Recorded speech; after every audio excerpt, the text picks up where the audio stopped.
Oke, hari ini kita akan masuk ke kata ganti relatif. Kita akan melihat beberapa kata ganti yang kemarin sudah kita pelajari adalah kata ganti orang dan kata ganti petunjuk.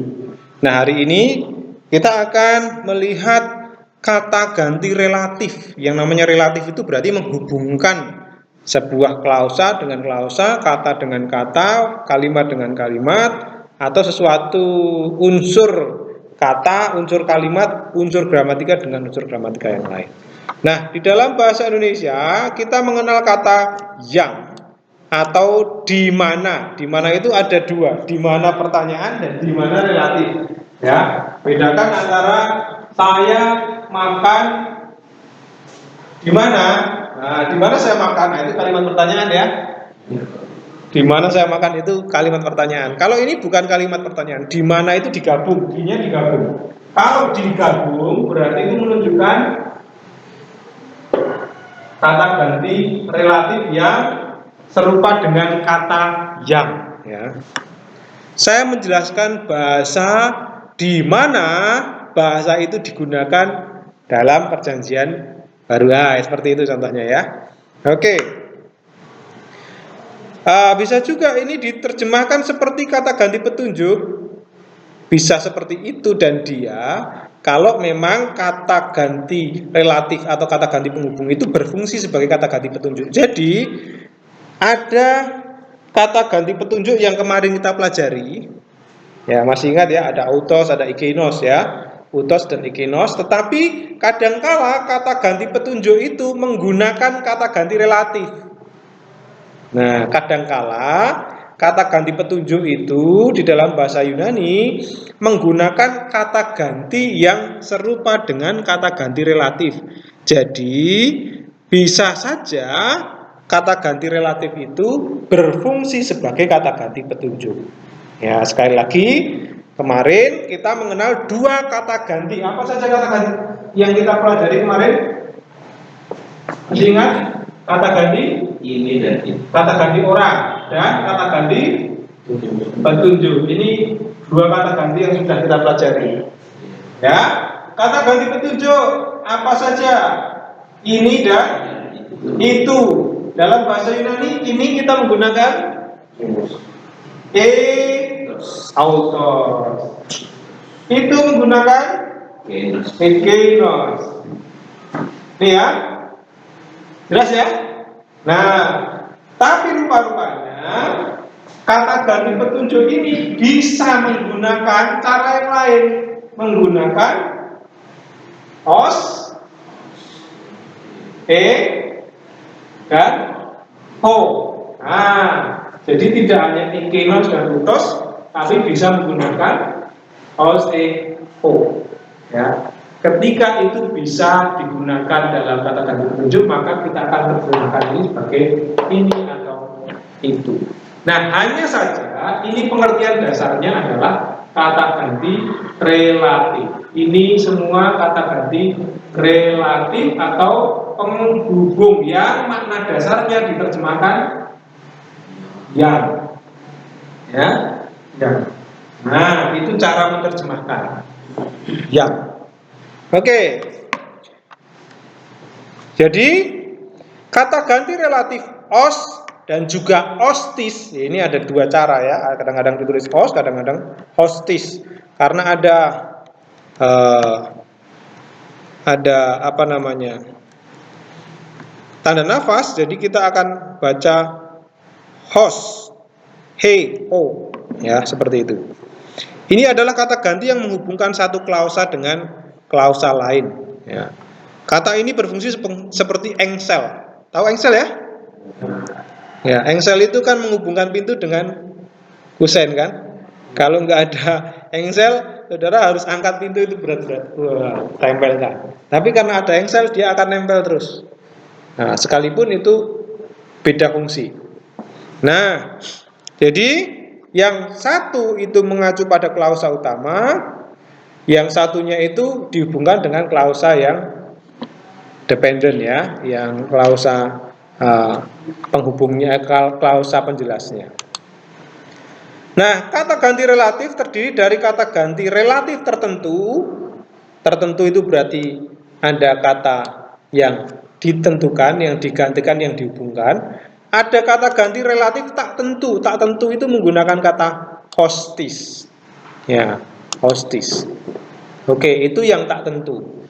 Nah, kalau tak tentu, kemarin kita sudah melihat kata ganti tak tentu itu berarti ya bisa barang siapa, ya, barang siapa yang itu hostis biasanya. Karena tak tentu atau sesuatu yang, nah begitu. Itu yang tak tentu. Nah, tapi kalau tentu itu menggunakan host. Murid-murid yang, nah dia akan menggunakan host. Orang yang, nah seperti itu ya. Oke. Nah, sebenarnya hanya ada 3 kata ganti penghubung tadi. Apa tadi? Host, he, ho. Tetapi seperti biasanya, seperti kata benda, kata sifat, kata ganti petunjuk, kata ganti orang akan dipecah-pecah atau di apa namanya? Infleksikan. Diinfleksi itu berarti disesuaikan dengan kasus, dengan jumlah dan dengan gender. Nah, sama seperti itu, maka lihat ketika itu kasus datif, kasus genetif maskulin tunggal, host itu tadi akan berubah u, ho, hon, kalau feminim he, hes, he, hen. Netralnya o, hu, ho, ho. Maskulinnya jamak oi, on, ois, us. Feminimnya I, on, ois, as. Netralnya a, on, ois, a. Saudara teringat dengan apa? Teringat dengan? Ya akhiran. Bedanya dengan akhiran apa? Jadi nggak ada hafalan baru, saudara. Kalau saudara menghafalkan artikel, saudara hafal ini semua. Bedanya ini hanya ada tambahan apa namanya? Tanda nafas dan aksen. Ini aksen sirkumfleks. Selain nominatif dan akusatif, semua menggunakan aksen sirkumfleks. Lihat.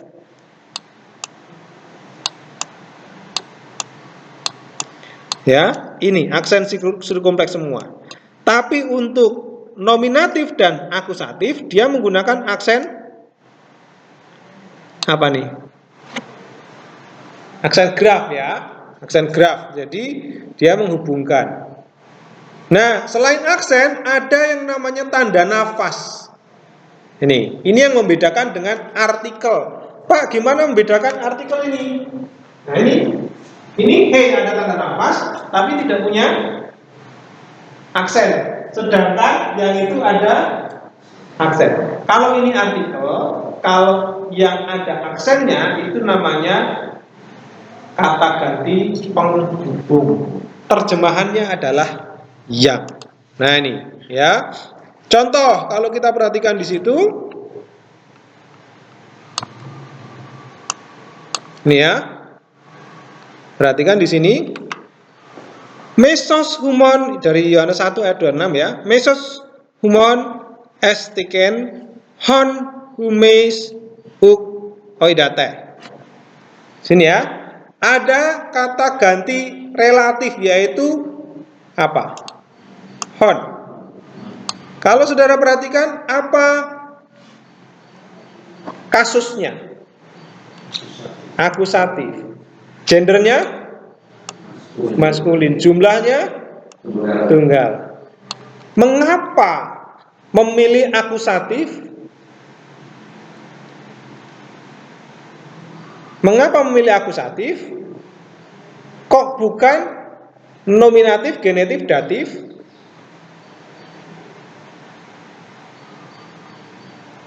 Mengapa? Karena dia berfungsi sebagai objek. Nah, perhatikan, Pak, objeknya itu biasanya kan menggunakan kasus akusatif. Mana kata benda yang akusatif? Ada nggak kata benda yang akusatif?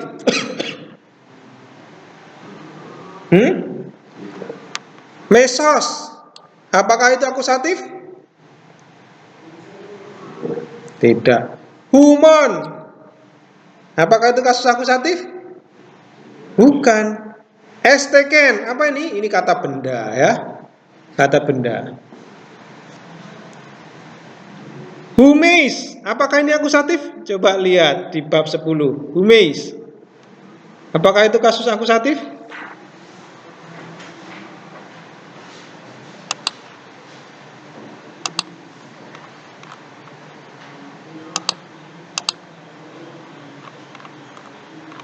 Ketemu? Apa itu kasusnya Humeis? Nominatif, berarti dia berdiri sendiri. Hon ini berdiri sendiri. Kalau mau diterjemahkan, di tengah-tengah kalian berdiri yang tidak kalian kenal. Oidate, yang kalian tidak kenal. Nah, karena berdiri sendiri, dalam bahasa Indonesia itu perlu yang namanya kata benda yang dihubungkan. Maka di sini ada tanda kurung, seorang yang tidak kalian kenal. Pak, kenapa kok harus seorang? Bisa nggak seekor? Bisa nggak? Kalau itu binatang seekor. Seekor yang tidak kalian kenal. Atau kalau itu benda, di tengah kalian berdiri sebuah atau sesuatu yang, kalau sesuatu pasti dia tidak akan menggunakan maskulin tunggal. Kalau sesuatu pasti menggunakan netral, ya kan? Ya, kalau itu maskulin tunggal, ya, dan di sini konteksnya itu berbicara mengenai berdiri. Ya, yang berdiri itu biasanya manusia ya, orang ya, nggak mungkin monyet, ya kan? Ya bisa saja monyet berdiri juga bisa, tapi dalam konteks ini sedang berbicara mengenai seseorang. Maka yang dimaksud di sini berdiri, siapa yang berdiri? Tidak ada.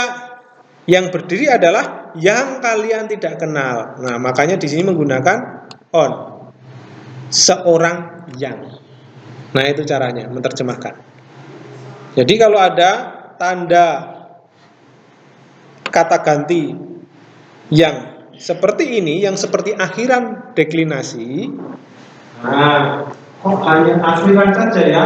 Os, u, o, on, e, s, e, n, o, u, o, seperti itu berarti itu yang, ya, itu berarti yang. Contoh lagi,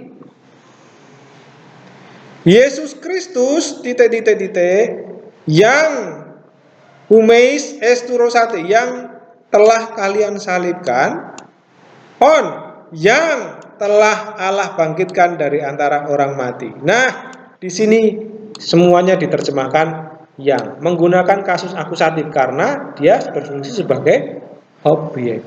Nah, itu dia.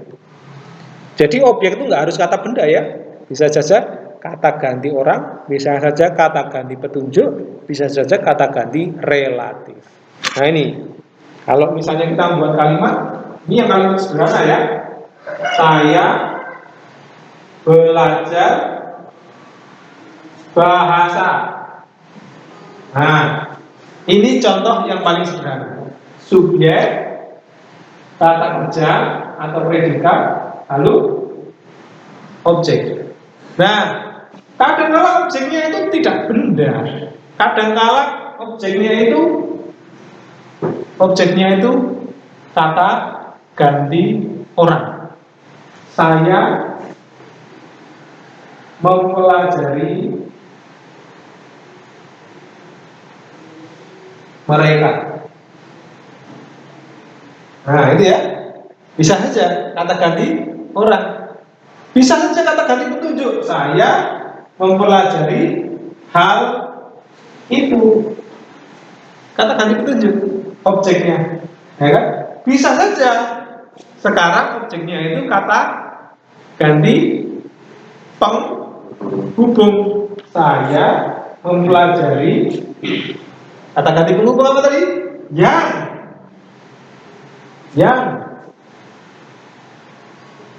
Yang paling sulit Nah, misalnya saya pelajari yang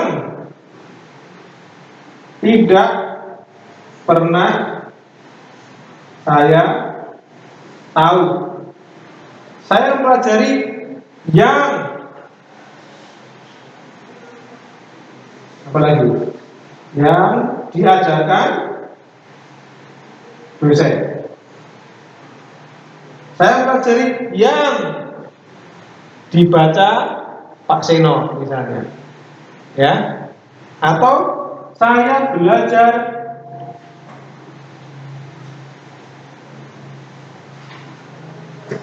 saya bukan belajar ya, misalnya saya mendengar yang disampaikan orang itu. Nah, ini objek. Objeknya sebuah klausa dihubungkan dengan kata ganti. Nah, itu ya. Nah, contoh yang berikutnya silakan dibaca Pak Alan. Efesus 2 ayat 23. Dois Dios des apeldias en dois caídos antes anestratemen pote. Terus terjemahnya? Semuanya para anak-anak tidak taatan di antaranya kita semua juga pernah hidup sebelumnya. Nah, di sini ada ois menggunakan kasus apa? Datif. Kenapa datif? Karena di sini menjelaskan kasus datif. Ada n di sini ya. N ini kasusnya datif. Pasti diikuti kasus datif. N emes yang diantara kita semua. Jadi menjelaskan tempat. Kalau tempat pasti menggunakan datif. Wahyu 1 ayat 1. Silakan dibaca Pak Justus.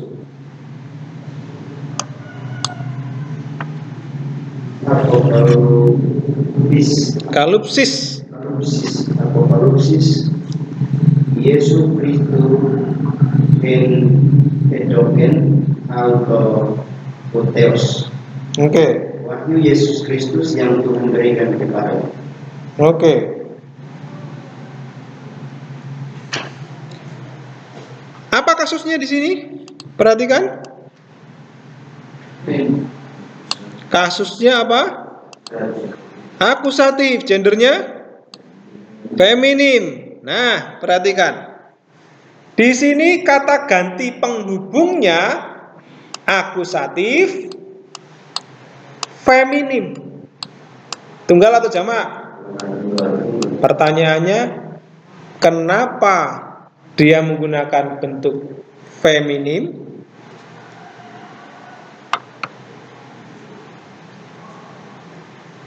Wahyu Yesus Kristus yang Allah berikan kepadanya. Yang ini menjelaskan siapa kira-kira? Yang ini menjelaskan Yesus Kristus atau wahyunya? Yang Allah berikan kepadanya itu wahyu atau Yesus Kristusnya? Wahyu. Nah ini, kenapa feminim? Karena dia menjelaskan apokalipsis. Ya, apokalipsis inilah maka menggunakan bentuk feminim karena ini kata benda yang dijelaskan atau dihubungkan adalah feminim. Jelas ya? Nah, jadi kata penghubung itu akan menyesuaikan kata benda yang dihubungkan. Matius 1 ayat 16, silakan Pak Seno dibaca. Jakob Ignacian Joseph Ton Andra Maria E.S. Ignacian Yesus. Yakub menjadi ayah dari Yusuf suami Maria yang melahirkan Yesus. Oke. X is ya, X his di sini. Is, perhatikan di sini. Menggunakan kasus apa? Genetif. Feminim atau maskulin? Feminim. Tunggal atau jamak? Tunggal. Perhatikan. Kenapa menggunakan feminim? Iya, karena yang ini menjelaskan siapa Maria. Maria adalah yang melahirkan Yesus. Nggak mungkin Yusuf ya. Yusuf yang melahirkan Yesus nggak mungkin ya. Karena yang melahirkan Yesus itu siapa? Maria. Maka kata ganti penghubungnya itu menggunakan feminim tunggal. Kenapa menggunakan kasus genetif? Karena itu menjelaskan identitas siapa dia, Maria. Kalau menjelaskan identitas, maka di sini genetif ini menjelaskan milik asal tentang atau identitas ya. Nah, maka menggunakan genetif.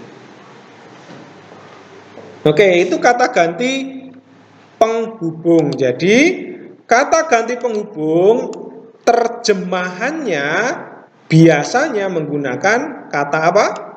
Yang. Apa saja kata ganti penghubung itu?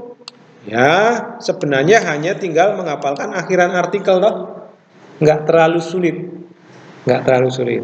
Oke, berikutnya ada kata ganti tanya.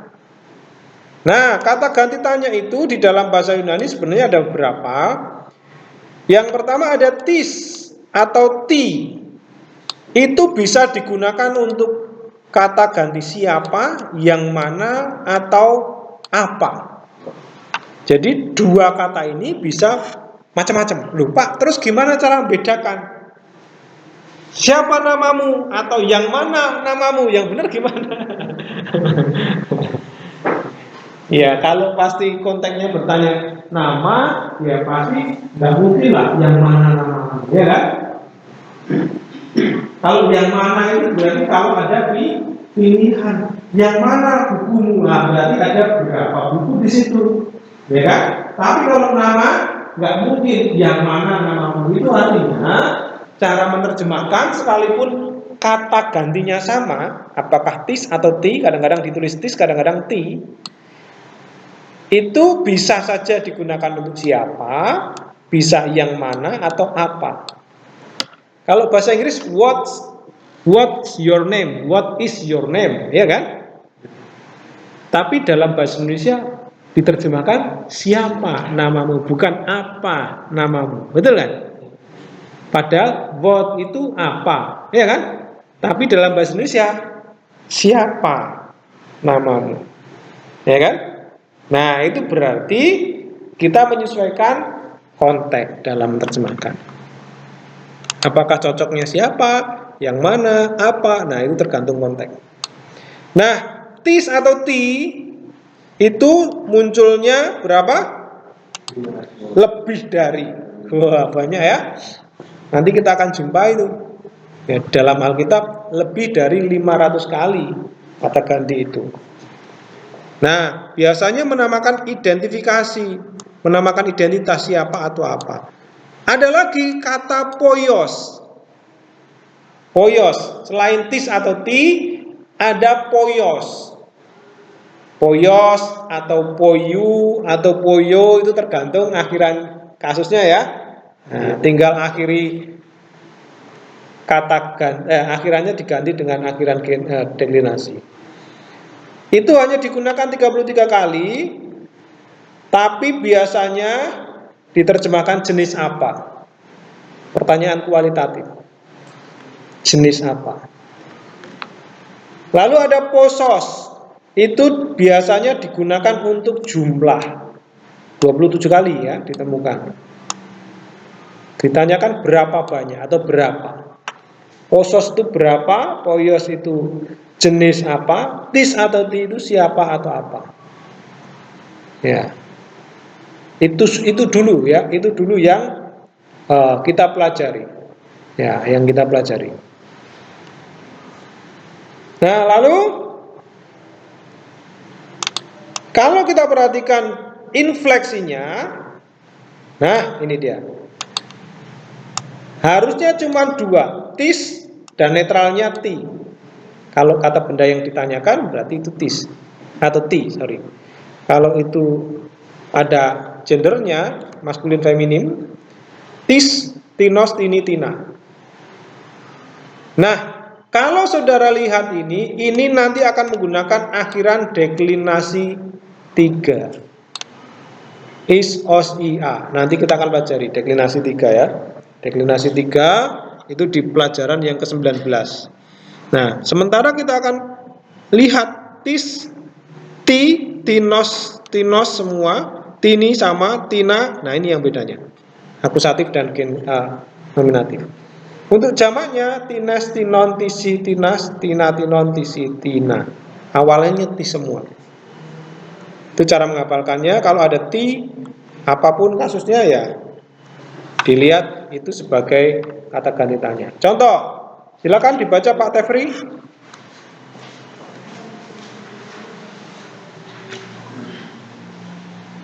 Tina berusil koi antropoi enai. Oke. Kata orang-orang aku ini siapa? Nah, tina di sini ditaruh di depan. Kalau kita mau terjemahkan literal, tina me. Me itu apa? Masih ingat me itu kata ganti orang keberapa? Orang pertama. Siapa? Siapa aku? Nah, siapa aku ya? Siapa aku? Legusin. Legusin itu orang keberapa? Lihat, yang akhirannya usin. Orang ketiga. Mereka. Mereka itu siapa? Lihat di sini. Antropoi. Kasusnya apa? Kasusnya? Kalau mau diterjemahkan urut, siapa? Aku, ya kan? Siapa aku? Legusin? Antropoi? Legusin itu apa? Dari kata lego. Mengatakan. Oh, antropoi, manusia atau orang-orang. Karena itu kasusnya nominatif, kita taruh di depan ya. Orang-orang. Orang-orang mengatakan. Enai itu dari kata estin, adalah. Jadi terjemahan literalnya, siapa aku mengatakan orang-orang adalah. Kalau kita mau terjemahkan sesuai urutan kata-kata itu. Tapi dalam bahasa Indonesia itu nggak cocok. Siapa aku mengatakan orang-orang adalah, ya kan? Kita harus tahu apa nih? Diagram ya. Antropoinya di sini. Oi, antropoi. Ya kan? Di sini apa? Gusin. Lalu di sini ada enai. Enai itu kata benda infinitif, kata kerja infinitif di sini. Enai. Ada tina kata ganti tanya, ya di sini. Tina. Orang-orang mengatakan tina siapa? Titik-titik aku adalah. Ah, begitu ya. Jadi nggak cocok kalau kita terjemahkan di dalam bahasa Indonesia, tetapi kita harus lihat diagramnya. Tina itu keterangan kata ganti tanya sehingga ditempatkan di bawah kata kerja. Enai itu kata ganti kata kerja infinitif. Amy kita belum belajar itu. Ya, infinitif nanti akan kita pelajari. Nah, di sini ya. Jadi sekalipun tina itu ditaruh di depan, kita bisa pindahkan di belakang supaya cocok dengan terjemahan bahasa Indonesia, kaidah bahasa Indonesia. Kalau mau diterjemahkan literal ya, orang-orang berkata, aku ini siapa? Nah, kira-kira begitu ya. Aku adalah siapa? Orang-orang berkata, aku siapa? Kalau kita mau terjemahkan secara literal. Nah, dalam bahasa Indonesia LAI, kata orang-orang, kata itu kan kata benda ya. Kata itu kata benda. Kata benda atau kata kerja? Kata. Halo? Mengatakan kata benda atau kata kerja? Hah? Mengatakan itu kata kerja. Saya mengatakan sesuatu. Ini berarti kata kerja. Kalau kata, ya kata benda, kata firman, perkataan itu kata benda semua ya. Nah, lihat di situ. Dalam bahasa Indonesia lebih cocok itu diganti menjadi kata benda. Kata orang-orang, aku ini siapa? Nah, padahal kalau dalam teks bahasa Yunani, ya menggunakan kata legusin ya. Legusin itu kata kerja. Legusin itu kata kerja. Jadi kalau mau diterjemahkan secara literal, orang-orang mengatakan siapa aku. Orang-orang berkata siapa aku. Itu pertanyaan. Karena ada pertanyaan, ya lebih baik kata orang-orang berkata aku ini siapa. Nah, yang kedua, contoh yang kedua. Tina miston ekete. Tina miston ekete. Tina itu kata tanya. Terjemahnya apa? Apa miston? Sebenarnya kalau kita lihat miston, kasusnya apa? Akusatif. EKT, orang keberapa?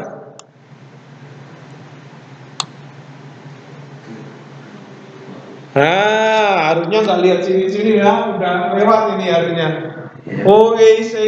Ete. Ete itu orang kedua, nggak terpancing ya. Orang kedua jamak, berarti siapa? Oh kalian ya. Kalian ya. Jadi kalian kalian sedang memiliki imbalan apa? Nah, seperti itu ya. Kata yang itu nggak ada sebenarnya di sini, tetapi dalam bahasa Indonesia terjemahan LAI menggunakan kata yang. Nah, kalau mau diterjemahkan literal, kalian memiliki imbalan apa? Nah, kalau dalam bahasa Indonesia LAI, apa imbalan yang kalian miliki? Sama pengertiannya ya. Markus 11 ayat 25. En poia. Ada en di sini dengan. Poia jenis apa? Tadi ada kata apa tadi? Poios ya. Jenis apa? Karena datif kita ganti bukan poios tapi poia. Nah ini. En poia jenis apa? Karena datif dia menggunakan mana? Deklinasi. Nah ini datif. Poia. Feminim ya. Jenis apa? Poia. Anda melakukan hal ini. Wah ini. Jadi jenis apa? Poia. N itu dengan. Exousia otoritas, kuasa. Tahu tak hal-hal ini? Kata ganti petunjuk ya. Engkau melakukan hal-hal ini dengan otoritas apa? Dengan kuasa apa? Oke. Yohanes 12 ayat 33 dibaca Pak Tefri. Pak Tefri ya.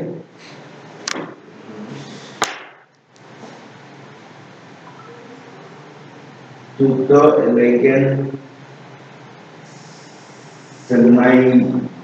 senainon koyo banat tanato emalen akot neske. Oke.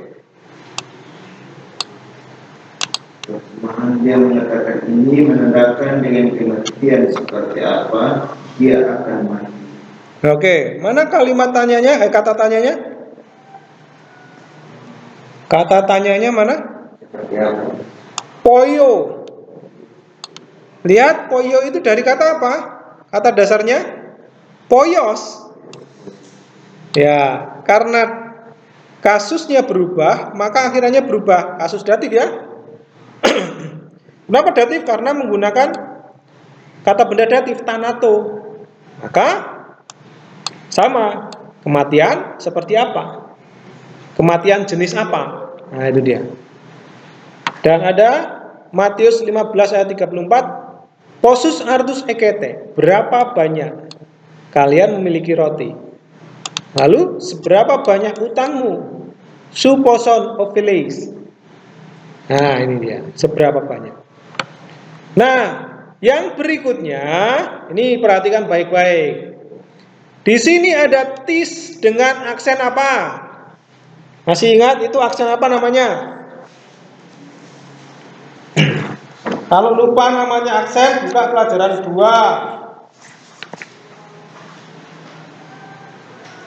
Aksen apa? Ya, ini aksen akut namanya. Kalau ada tis dan ti beraksen akut, itu kata tanya.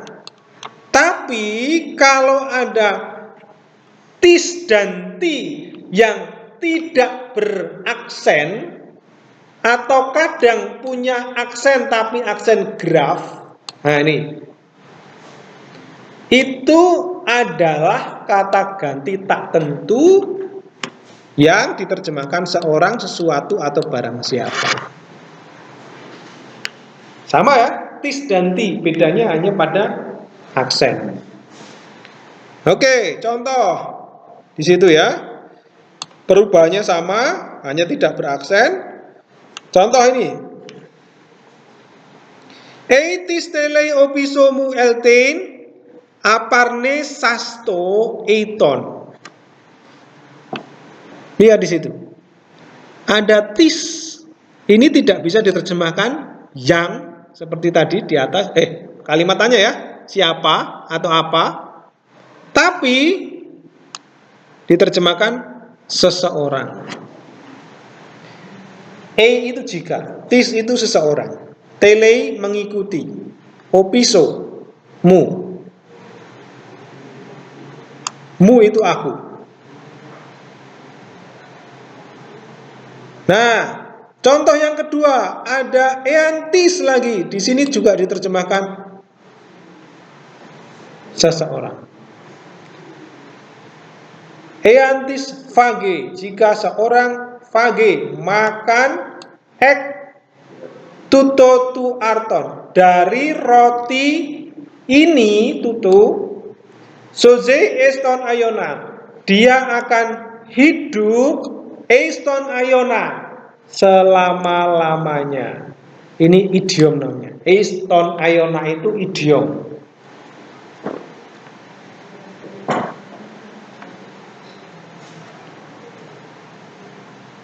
Ibrani 3 ayat 4. Perhatikan, Ibrani 3 ayat 4. Pas oikos katas kusetai upotinos. Setiap rumah dibangun oleh tinos. Perhatikan di situ.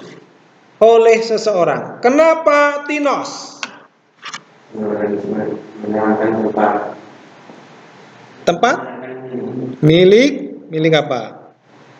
Lihat di sini tinos itu genetif ya. Ya, ini menjelaskan upo tadi ya. Upotinos, oleh seseorang. Oke, milik.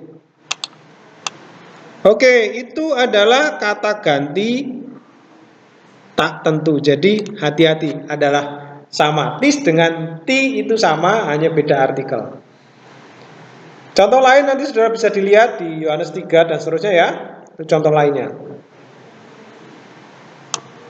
Nah, dalam bentuk adjektifal atau dalam penggunaannya menerangkan kata benda sehingga bisa diterjemahkan semacam atau sesuatu. Ini kalau misalnya tis itu digunakan sebagai adjektifal lalu menerangkan kata benda, ada kata bendanya, maka kita bisa menerjemahkan semacam atau sesuatu atau seorang atau ada. Ya, ini.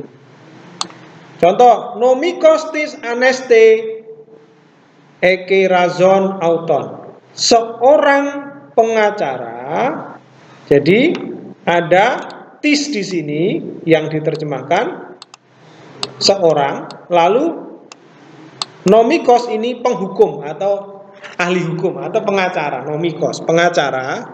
Nah, maka kalau ada kata bendanya, dia tidak menjadi kata benda tak tentu atau kata ganti tak tentu, tapi menjelaskan kata benda itu. Seorang pengacara.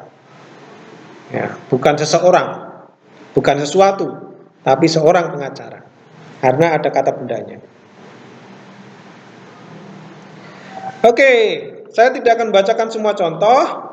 Saya akan lanjut ke bagian yang ke E. Sebelum saya lanjut bagian E, apakah ada pertanyaan terkait dengan kata ganti tanya dan tak tentu? Masih ada banyak kata ganti ini. Saya akan jelaskan ini pelan-pelan.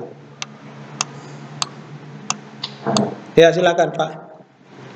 Bagaimana cara menggunakan kata ganti tak tentu itu bagian A dan bagian B? Ya, tadi ada bedanya apa? Bedanya itu terjemahannya. Hah? Terjemahannya. Tis atau ti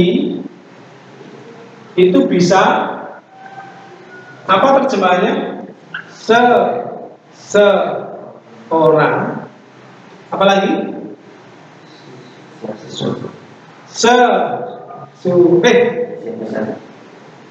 Kata ganti tak tentu ya. Bisa seseorang, sesuatu, atau apa lagi?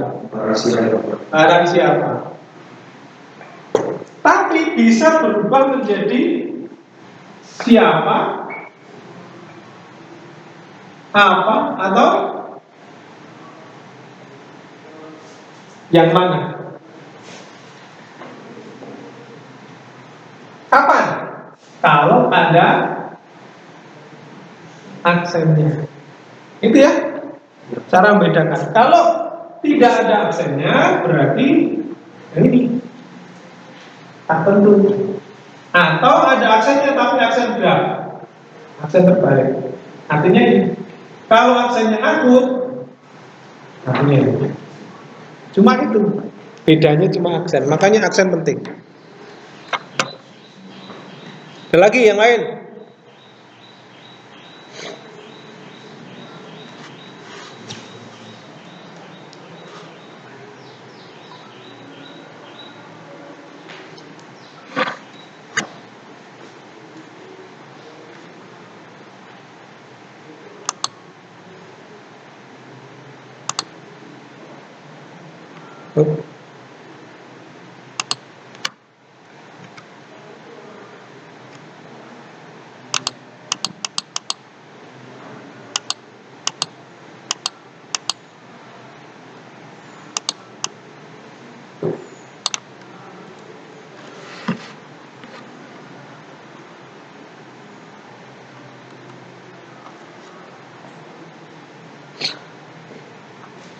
Tidak ada? Jelas?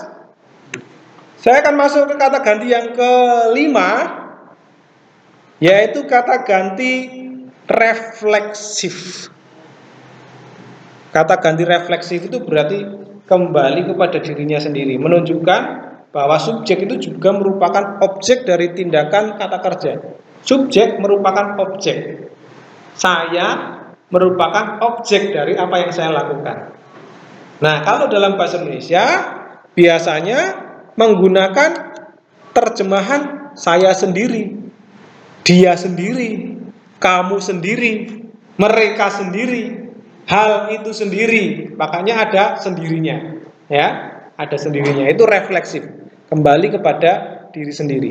Nah, bentuk dasarnya sebenarnya cuman emautu. Kalau saudara perhatikan, kenapa di sini menggunakan emautu? Kita ingat kata ganti orang itu ego, terus apa? Su, autos. Kata ganti orang ego, su, autos. Kalau kata ganti refleksif, saya sendiri, kamu sendiri, dia sendiri, emautu, seautu, eautu. Apa yang mirip? Mirip akhirannya. Terus apa yang membedakan?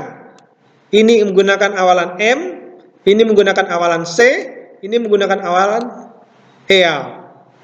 Kenapa? Karena ini orang pertama, ini orang kedua, ini orang ketiga. Kalau orang pertama ego, mu, emu, dan seterusnya ya. Orang kedua su, so, se. Nah, ini sama, se auto. Orang ketiga auto, autos, ya, dan seterusnya. Makanya di sini menggunakan e auto. Ya. Nah, kalau orang pertama, kedua, ketiga sudah tahu ya tinggal dipecah. Lihat di sini. Kasus nominatifnya e mautu, saya sendiri, diri saya sendiri. Orang keduanya dirimu sendiri, se autu. Orang ketiganya e autu.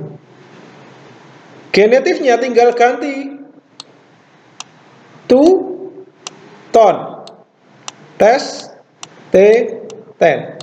Ya kan? Pak, kenapa kok nominatifnya nggak ada? Ya karena nominatifnya kan sudah objek, subjek. Berarti nggak mungkin pakai nominatif lagi. Ya, nggak mungkin pakai nominatif lagi. Jadi kata ganti releksis hanya ada pada kasus genetif, datif, dan akusatif saja. Nominatifnya nggak ada. Nah, contoh ini ya. Contoh. Uios, tu, teu, bale, seauton, katon. Kato. Lihat di sini ada kata seauton. Lihat di dalam tabel ini. Itu yang mana? Seauton. Orang kedua tunggal, kasusnya? Hah? Mana denominatif? Seauton. Yang mana? Maskulin? Seauton. Maskulin? Maskulin apa? Akusatif. Maskulin? Tunggal atau jamak? Tunggal. Ya kan? Ini akusatif. Lepaskanlah dirimu sendiri. Bale seauton. Nah, jadi di sini akusatif karena menjadi objek dari kata bale. Lepaskanlah. Kato itu kata konjungsi ya, kata ganti penghubung maka.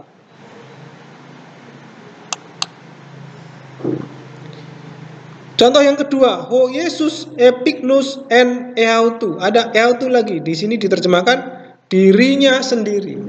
Kenapa dirinya sendiri? Karena ini orang eautu, orang ketiga, maka dirinya sendiri. Kalau tadi dirimu sendiri karena orang kedua. Lukas 1:24. Peri ekruben eauten. Lihat di sini eauten. Orang keberapa? Orang ketiga. Maskulin atau feminim? Feminim. Nah, berarti dia pasti feminim yang ditunjuk itu. Dia menyembunyikan dirinya sendiri. Itu pasti feminim yang dimaksud, ya. Lukas 2:39. Epes tripsan eis polin eauton nasaret. Eauton, lihat orang keberapa? Lihat lagi. Perhatikan baik-baik. Eauton. Ea itu orang ketiga. Akhiran on itu pasti jamak. Eauton itu jamak, orang ketiga jamak genetif. Mereka sendiri.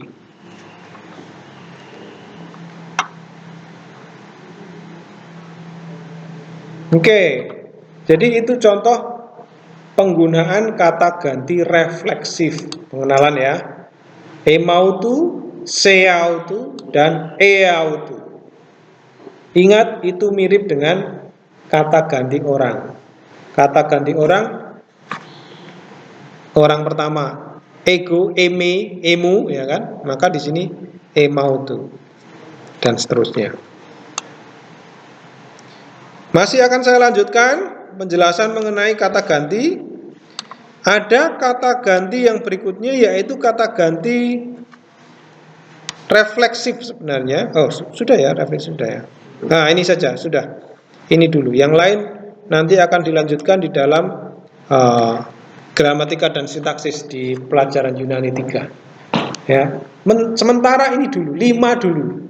Ya, ada kata ganti apa saja? 5 yang kita pelajari di bab 11. Ada kata ganti orang, itu bab 10 ya. Bab 11 kata ganti petunjuk, kata ganti penghubung, kata ganti tanya, tak tentu, dan kata ganti refleksif. Jadi ada 5 jenis kata ganti selain kata ganti orang.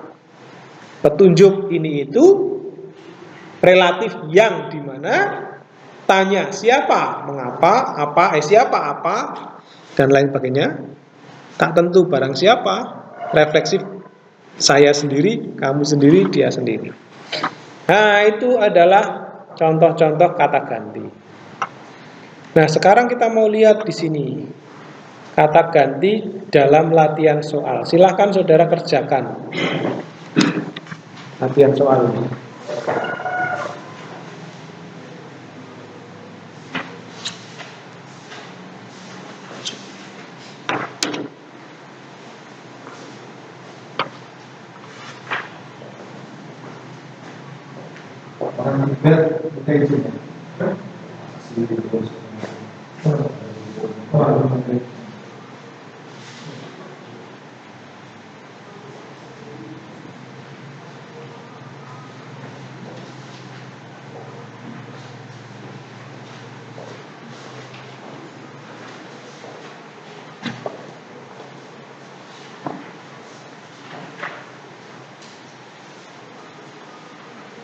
Kita lihat nomor 1 di situ, sama-sama dulu ya.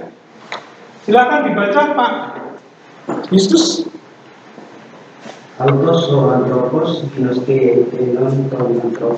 Oke, ketika saudara mengerjakan atau menganalisis sebuah kalimat, caranya masih sama.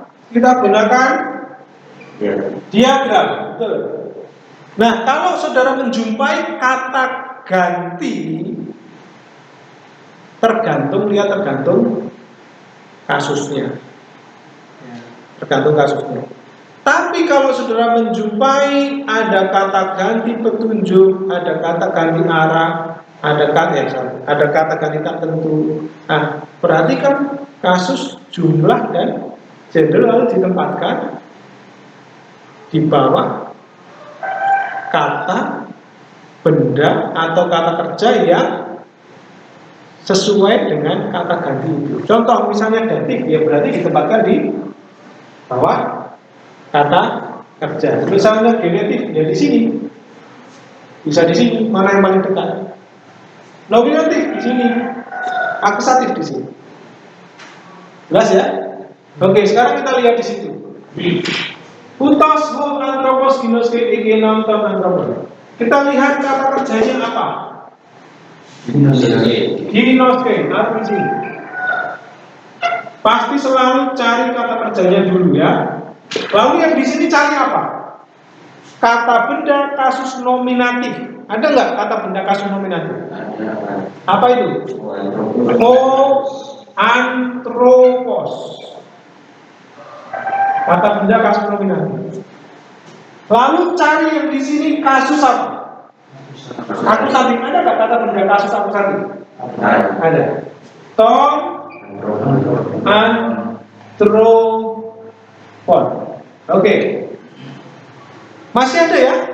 Sisanya masih ada. Kita masih ada utos di sana. Perhatikan, utos itu kata ganti atau bukan? Kata ganti. Kata ganti apa? Petunjuk atau orang? Orang atau petunjuk? Orang. Orang itu apa?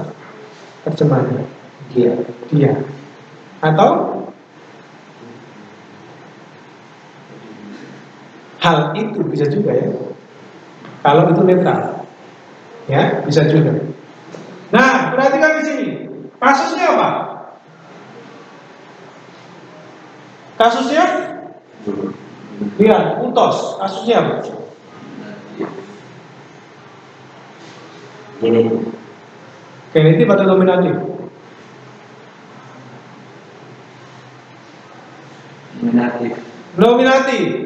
Karena menjelaskan nominatif, oh nominatifnya ada. Utos, oh antropos. Bisa ditaruh di sini. Kenapa ditaruh di sini? Karena ini sama dengan dia, manusia itu, atau manusia itu saja mengetahui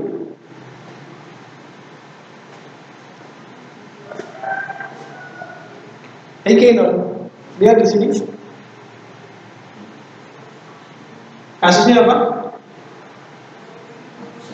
Akusatif. Maka dia bisa diterjemahkan di sini, ditaruh di sini. Ekenon sama dengan manusia ini. Ya kan? Ini apa itu? Itu ya. Manusia itu. Manusia. Halo utas. Kata ganti petunjuk atau kata ganti orang, lihat pelajaran sebelum. Ada orang atau petunjuk? Petunjuk. Berarti ini atau itu? Ini. Bukan ini orang, tapi orang ini sedang mengetahui orang itu. Bisa juga ditulis di sini. Kalau itu sebagai keterangan, ya kan? Orang yang mana? Orang ini di bawahnya. Sama-sama kasus nominatif. Bisa juga ditaruh di sini. Ya, ekenon sebagai keterangan dari kata benda. Jadi orang ini sedang mengetahui orang itu. Katakan di petunjuk. Jelas ya? Oke, nomor 2 sampai nomor 5 silakan dibuat pekerjaan rumah saja ya. Kita akan persiapan untuk apel hari ini. Oke, selamat pagi. Ini PR-nya nomor 2 sampai nomor 5. Kita ketemu hari Rabu ya.